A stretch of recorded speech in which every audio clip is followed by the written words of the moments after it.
5th of May, the Castle. The grey of the morning has passed, and the sun is high over the distant horizon, which seems jagged, whether with trees or hills I know not, for it is so far off that big things and little are mixed. I am not sleepy, and, as I am not to be called till I awake, naturally I write till sleep comes. There are many odd things to put down, and lest who reads them may fancy that I dined too well before I left Bistritz, let me put down my dinner exactly. I dined on what they call robber steak, bits of bacon, onion, and beef, seasoned with red pepper and strung on sticks and roasted over the fire in the simple style of the London's cat meat. The wine was golden mediash, which produces a queer sting on the tongue, which is, however, not disagreeable. I had only a couple of glasses of this, and nothing else. When I got on the coach, the driver had not taken his seat, and I saw him talking with the landlady. They were evidently talking of me, for every now and then they would look at me, and some of the people who were sitting on the bench outside the door, which they call by a name meaning word-bearer, came and listened, and then looked at me, most of them pityingly. I could hear a lot of words often repeated, queer words, for there were many nationalities in the crowd. So I quietly got my polyglot dictionary from my bag, and looked them out. I must say they were not cheering to me, for amongst them were Ordog, Satan, Pokol, Hell, Zergoika, Witch, Vrolok, and Vilkoslak, both of which mean the same thing, one being Slavic and the other Servian, for something that is either werewolf or vampire. Memo: I must ask the Count about these superstitions. When we started, the crowd round the inn door, which had by this time swelled to a considerable size, all made the sign of the cross and pointed 2 fingers towards me. With some difficulty I got a fellow passenger to tell me what they meant. He would not answer at first, but on learning that I was English, he explained that it was a charm or guard against the evil eye. This was not very pleasant for me, just starting for an unknown place to meet an unknown man. But everyone seemed so kind-hearted, and so sorrowful, and so sympathetic, that I could not but be touched. I shall never forget the last glimpse which I had of the inn-yard and its crowd of picturesque figures, all crossing themselves as they stood round the wide archway, with its background of rich foliage of oleander and orange trees and green tubs clustered in the centre of the yard. Then our driver, whose wide linen drawers covered the whole front of the box-seat, Gotza, they called them, cranked his big whip over his 4 small horses, which ran abreast, and we set off on our journey. I soon lost sight and recollection of ghostly fears in the beauty of the scene as we drove along, although had I known the language, or rather languages, which my fellow passengers were speaking, I might not have been able to throw them off so easily. Before us lay a green sloping land, full of forests and woods, with here and there steep hills, crowned with clumps of trees, or with farmhouses, the blank gable end to the road. There was everywhere a bewildering mass of fruit blossoms, apple, plum, pear, cherry, and as we drove by I could see the green grass under the trees spangled with the fallen petals. In and out amongst these green hills of what they call here the Mittelland ran the road, losing itself as it swept round the grassy curve, or was shut out by the straggling ends of pine woods, which here and there ran down the hillside like tongues of flame. The road was rugged, but still we seemed to fly over it with a feverish haste. I could not understand then what the haste meant, but the driver was evidently bent on losing no time in reaching Borgo Prund. I was told that this road is in summer-time excellent, but that it had not yet been put in order after the winter snows. In this respect it is different from the general run of roads in the Carpathians, for it is an old tradition that they are not to be kept in too good order. Of old the Hospadars would not repair them, lest the Turks should think that they were preparing to bring in foreign troops, and so hasten the war which was always really at loading point. Beyond the green swelling hills of the Mittelland rose mighty slopes of forest up to the lofty steeps of the Carpathians themselves. Right and left of us they towered, with the afternoon sun falling full upon them, and bringing out all the glorious colours of this beautiful range, deep blue and purple in the shadows of the peaks, green and brown where grass and rock mingled, and an endless perspective of jagged rock and pointed crags, till these were themselves lost in the distance, where the snowy peaks rose grandly.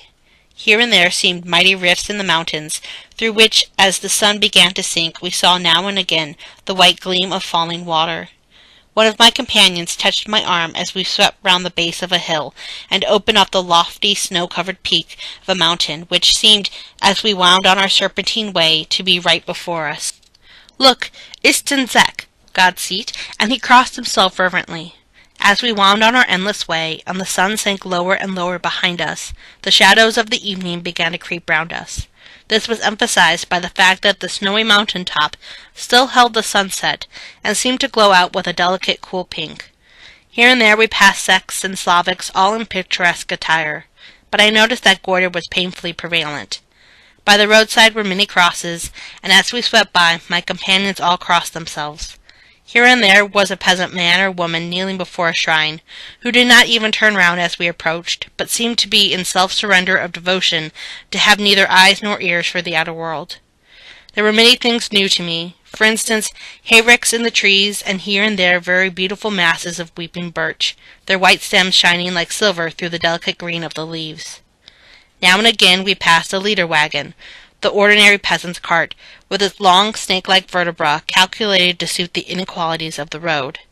On this were sure to be seated quite a group of homecoming peasants, the Czechs with their white, and the Slavics with their coloured sheepskins, the latter carrying lance fashion, their long staves with axe at end.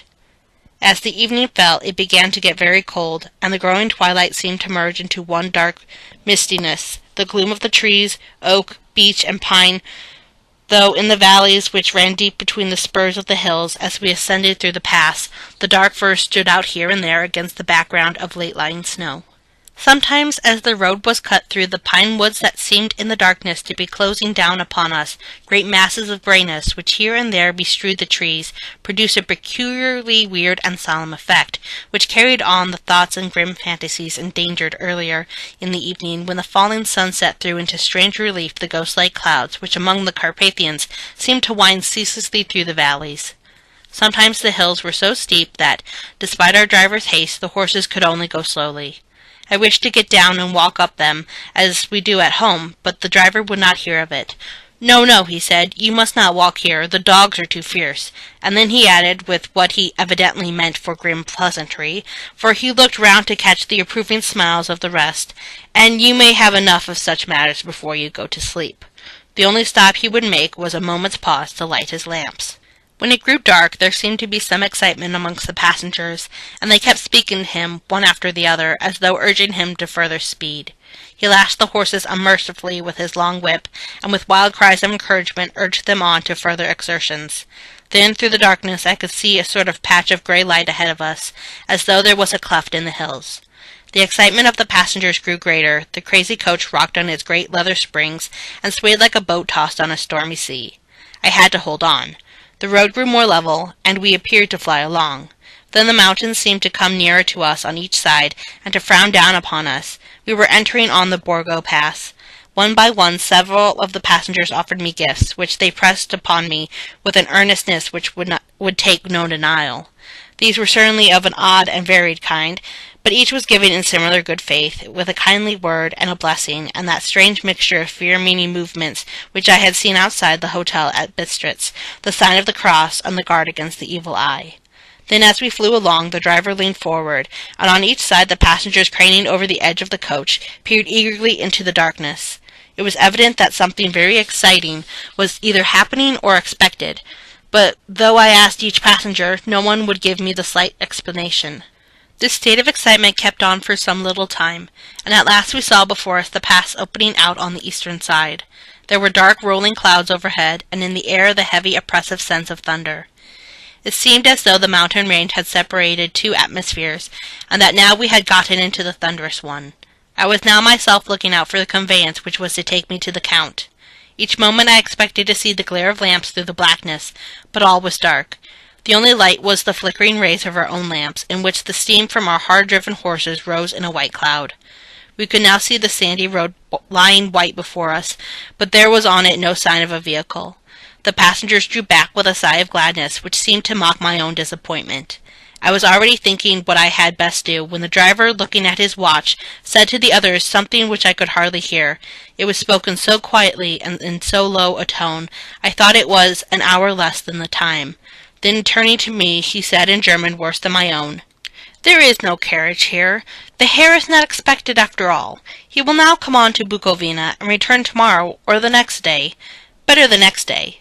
Whilst he was speaking, the horses began to neigh and snort and plunge wildly, so that the driver had to hold them up. Then amongst a chorus of screams from the peasants, and a universal crossing of themselves, a caleche with 4 horses drove up behind us, overtook us, and drew up beside the coach. I could see from the flash of our lamps, as the rays fell on them, that the horses were coal-black and splendid animals. They were driven by a tall man with a long brown beard and a great black hat, which seemed to hide his face from us. I could only see the gleam of a pair of very bright eyes, which seemed red in the lamplight, as he turned to us. He said to the driver, "You were early tonight, my friend."